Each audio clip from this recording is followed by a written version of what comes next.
نحمده ونصلي على رسوله الكريم اما بعد فاعوذ بالله من الشیطان الرجیم بسم اللہ الرحمن الرحیم۔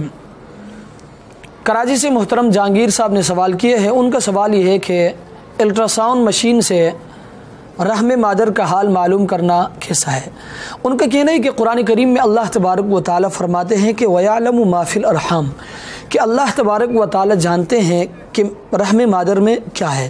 ان کا کہنا ہے کہ حالانکہ آج کل ایسی مشینیں آئی ہیں جس کو الٹرا ساؤنڈ مشین کہا جاتا ہے، جس کے ذریعے ڈاکٹر حضرات بڑی آسانی کے ساتھ یہ بتاتے ہیں اور یہ ثابت کرتے ہیں کہ ماں کے پیٹ میں یعنی حامل عورت کے پیٹ میں کیا ہے۔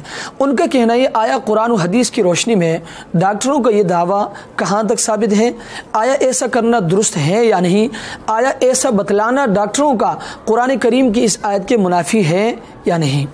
تو یاد رکھیں قرآن کریم کی جس آیت کا آپ نے حوالہ دیا ہے جس میں اللہ تبارک و تعالی فرماتے ہیں کہ وَيَعْلَمُ مَا فِي الْأَرْحَامِ، کہ اللہ تبارک و تعالی جانتے ہیں جو کچھ رحم میں ہے، تو یاد رکھیں اگر اللہ تبارک و تعالی وحی کے ذریعے اسی طرح الہام اور کشف کے ذریعے کسی کو بتلائے تو یہ اس آیت کے منافی نہیں ہے۔ اسی طرح آلات کے ذریعے، علامات کے ذریعے یا مشین وغیرہ کے ذریعے معلوم کر لیا جائے تو یہ بھی علم غیب شمار نہیں ہوگا اور یہ اس آیت کے منافی نہیں ہوگا۔ اور یہ بات بھی اپنے ذہن میں رکھیں، یہ جواب اس صورت میں ہے کہ اگر آلات کے ذریعے یقینی طور پر معلوم کر لیا جائے، ورنہ جواب کی ضرورت ہی نہیں ہے، کیونکہ اس آیت کے اندر نفی و علم یقینی اور بغیر اسباب کے حاصل ہونے والی چیزوں کی ہے، جبکہ ڈاکٹر حضرات جب بھی بتاتے ہیں وہ یقینی طور پر نہیں بتاتے ہیں بلکہ وہ ایک غالب گمان کے درجے پر ہوتا ہے، اس میں کبھی کبھی غلطی کا بھی احتمال ہوتا ہے۔ اسی طرح وہ بغیر اسباب اور بغیر آلات اور بغیر ذرائع اور بغیر علامات کے ذریعے نہیں بتاتے ہیں، جبکہ وہ مشین آلات وغیرہ کے ذریعے بتاتے ہیں۔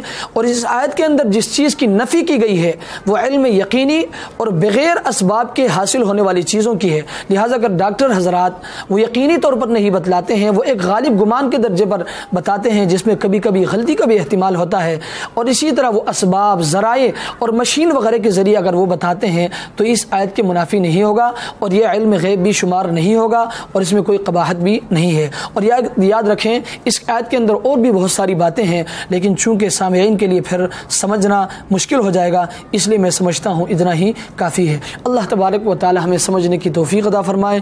وآخر دعوانا ان الحمد للہ رب العالمین۔